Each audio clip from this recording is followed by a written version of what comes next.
welcome, Luis. Thank you very much, Simon. What's a headline for you for this weekend's games in LaLiga Santander? There is a few good ones like Bilbao, of course, against Barcelona, and Atletico Villarreal. I love those teams to be played. But I'm worried about what will happen with Girona, Real Madrid after what happened here in Catalonia. We'll have to check all the latest news to see if this game is going to be played. Well, some people aren't too convinced by their play under Valverde, but I know you're a fan, aren't you? Yes, I'm a big fan. And people always ask for more. After seeing what you got on the pitch, fantastic players, winning. But if you ask all of them, the way the Barcelona started the season, with all those doubts, the game against Real Madrid in the Super Cup, no one will have said, no, we are going to be in the first position after nine games.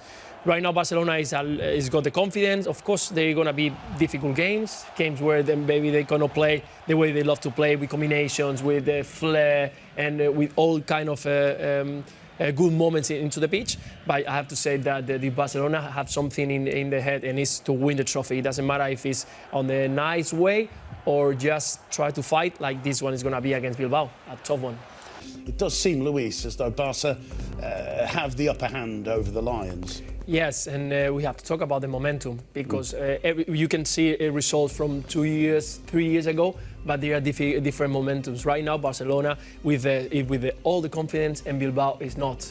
They won, I think, one in the last 10 games in all competitions. They just draw a game against a second division B. Yep. So the confidence of the player is not good. They are missing vital players into the team. So I think for Barcelona to arrive there, just to try to hold the first 20 minutes where Atletico Bilbao will go to try to press, because that's the way Atletico Bilbao plays at home, try to put you under pressure with a lot of power and strength. If Barcelona can hold that, Barcelona will win the game by a few goals.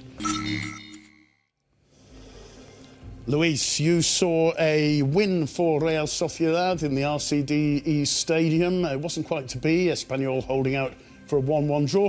Which of those rest of games are you going for this time? I have to say that my mistake was for 1 goal. I have to say it. After small. You will commentate with the next with the other pundit, but it was only 1 goal. Absolutely right. In this occasion, I'm going to go for the Sevilla Leganés. Two fantastic teams. They have played well. Sevilla is coming back again on the winning situation, so I will go for a 2-0. Sevilla winning this time. Going so well for them this time out, is it, Luis? Again, momentums, two different momentums from Valencia and from Alaves. Yeah. Alaves is struggling. They changed so many players in the beginning of the season, new manager. When you think that you can repeat what you've done the year before, you go sometimes relaxed, sometimes thinking that just coming on the pitch you're going to get the results, and well, they found out that it's a new season, it's a different way of playing, and you are playing against teams that are also with new players and getting stronger. This is LaLiga Santander is getting stronger and stronger every year. Right now, Valencia, with that fantastic momentum, confidence on the players, is going to struggle anyway in this pitch. A very small and tight pitch. We're not going to see those fantastic runs from Weathers or from Carlos Soler, where there is 60, 70 meters where they can enjoy that space, because there is no space on this pitch. Yeah. So if Alaves can manage to hold well organized at the back, they will have chances. Of course, it's difficult because, like we said, Salsa, Rodrigo, they are in a fantastic form scoring goals. But the only way to hold this Valencia is stay very, very compact. There is no space to do those runs, no space for the dribbling. So it can have a big problem in Valencia if they don't know how to manage and how to open the pitch properly. Alaves got a chance if they play very organized, but can you hold 90 minutes to the flair of a team is a lot of confidence, because they only need one chance to score a goal, one set pieces. They're going to also struggle without Parejo, because he's normally the one who takes the set pieces. But they go fantastic ones. Yeah. One set piece from Weathers that is got a fantastic try. Soler is doing so well in the middle, like probably you said that he will play. So at the end, you only need one chance to get the 3 points. But I have to say, I think they're going to suffer a lot, because Alaves needing the points, needing only 1 point for Alaves, you will be fine. They know that against Valencia, you are points lost. Valencia, Barcelona, Atletico Madrid, you know that this is not your league. So you need 1 point. You get close and then leave Bojan, leave Munir up front. Munir knows how to deal when he's got a space, because he's got the technique and the quality to move around. So those are your chances. If they can get one, it's going to be tough for Valencia. Well, of course, it's a problem. They got fantastic strikers with Gamero, Vieto, Torres, Griezmann, they got Correa.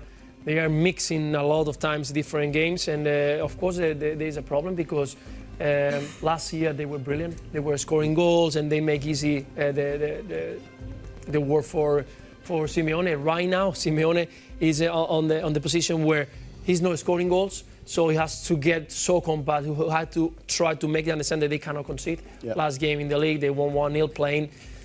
Actually, probably one of the worst games I ever seen Atletico Madrid playing because they play a counter-attack that we used to see them, but without that conviction of getting the ball, 2 passes and go there. Just getting the ball and try to clear, try to be safe. And it's something that they are used to. So sometimes it's okay to see Atletico Madrid in this situation, but it's a big worry because they are not winning these kind of games. Games against teams that they play with the ball, Villarreal will be a team who keep the ball, play, and then they can use that to do the counter-attack. But he's not doing that. So we'll see what happens at the Wanda because Villarreal comes with another momentum, getting back with the confidence of the players and scoring a lot of goals. Bakambu in a fantastic form. Part of the momentum. He found the situation because we've seen him moving so much. He was starting with as a centre forward. Now he's moving side to side. He's getting the freedom. He's enjoying his football. And also the team is performing a lot better. The midfield is got the balance right now. A lot of better balls is receiving, and it's a couple of good things, situations that there's been because beginning with, we saw him creating chances, having chances, but not scoring. And right now, he's full confidence, and the goals are going to make him enjoy it so much. Okay. They are not proper wingers. They are not players who love to go up and down. That's why going inside Castillejo and Fornals, getting into the middle, they are in situations where it's a lot easier to get the ball turned and put those good balls to Bakambu. When you play wide, the only situation you have is try to do 1v1 or pass the ball to the center midfield. So when you go do those runs, you're going to have a lot more space, a lot more options to play with the strikers. So the midfield's creating a football which is a little bit less predictable than it was with Escribá, perhaps. Is that the conclusion? Yeah, it's a way to see it because when you got a midfielder or a winger in this case that goes into the middle, one goes farther, then the left back, or the right back, what is he going to do? He's going to follow him, I get in the middle, then Bakambu use that space, or there is overlapping of the fullback, so he creates a lot of misunderstanding between the defenders. So it's a good thing for Villarreal because when you get those players out of the situation is when you can use those spaces. And it's Ronaldo. I know you've also talked on these programmes about him and that we expect those floodgates to open any minute now, but he does look like a really frustrated player at the moment. There's no denying that, is there? No, not at all. I mean, but it's all about the side of winning and being the best. We saw a picture of him recently working on out of the training ground and frustrated when he doesn't score a goal. Not because the team is winning. He knows that the team is going to win 2-3-0 the most of the games, but he's not involved in those goals. And sometimes we will say, no, that's very selfish. It's not selfish because he's not thinking about only himself is not scoring. It's because he wants to add things to the team. He knows that the team needs him in many games, and that's why when the big competition and big games, he's always there. And he's always pushing himself for more and more. And I think it's something very, very important. And that's why he's probably the best, one of the best players in the world. And he received recently one of the trophies. He needs to score goals because that's the way to contribute. Right now, there is no more Cristiano Ronaldo dribbling the ball, making 50 meters run, passing players. Right now, it's Ronaldo top scorer. That's football, says Pepe Mel. Luis, any parting thoughts about Pepe Mel? No, he said it all. He tried, it wasn't enough, and the football is like this. It's the regular sentence that we use, but normally when you point the coach first, you cannot sack 22, 23 players. Yeah. So yeah, it's a pity because I think he's a good coach. We wish him all the best. And one good thing that he wasn't involved in the Cup League where they received 4 goals. So, well, that's something that probably he's at home saying, well, I wasn't that bad. So.